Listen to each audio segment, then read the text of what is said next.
is overpriced and they ask too much money for it, it's going to fall on deaf ears because I don't see it that way.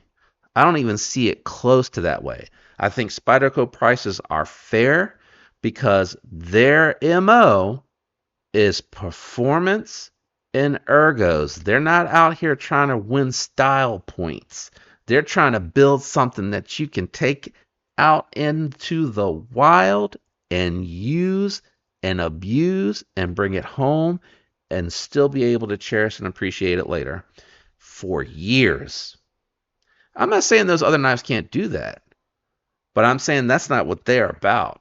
When I see Oz Machine Rosies and I see Ariuses and I see all this other stuff out there, people are taking pictures and posting videos, but I don't see no snail trails. I don't see no gummed up, taped up stuff. And you might be the exception, but you are the minority, not the majority. Trust and believe. People that have those knives are taking them for photos and videos.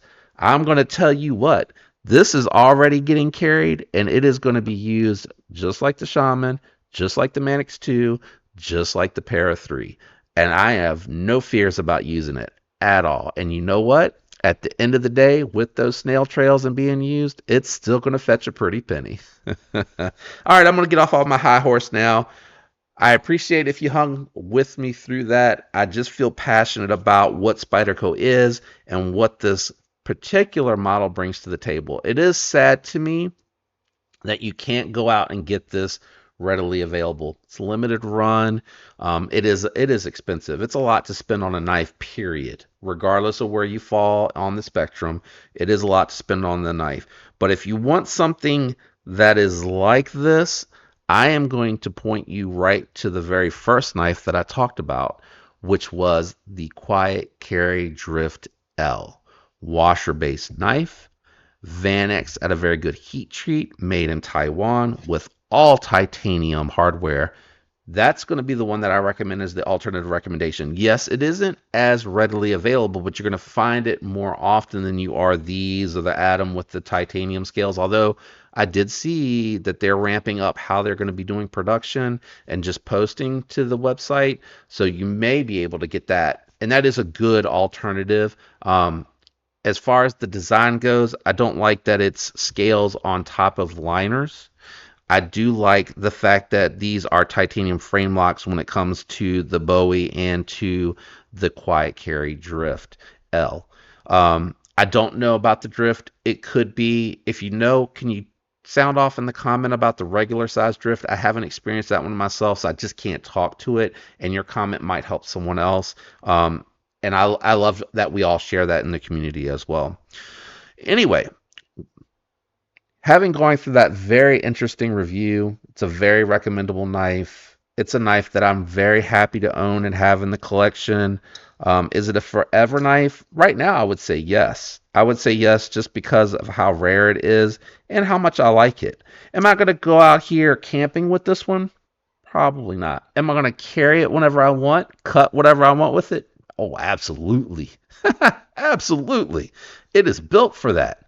It is built for that. The other thing, too, though, I know if it snail trails too much, I can go into my garage. I do anno work all the time.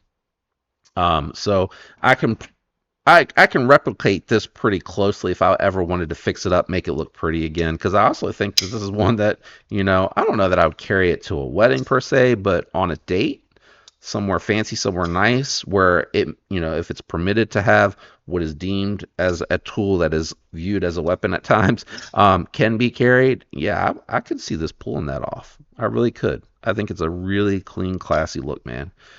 I would love to see Spyderco do some more, regular mainstay titanium frame locks.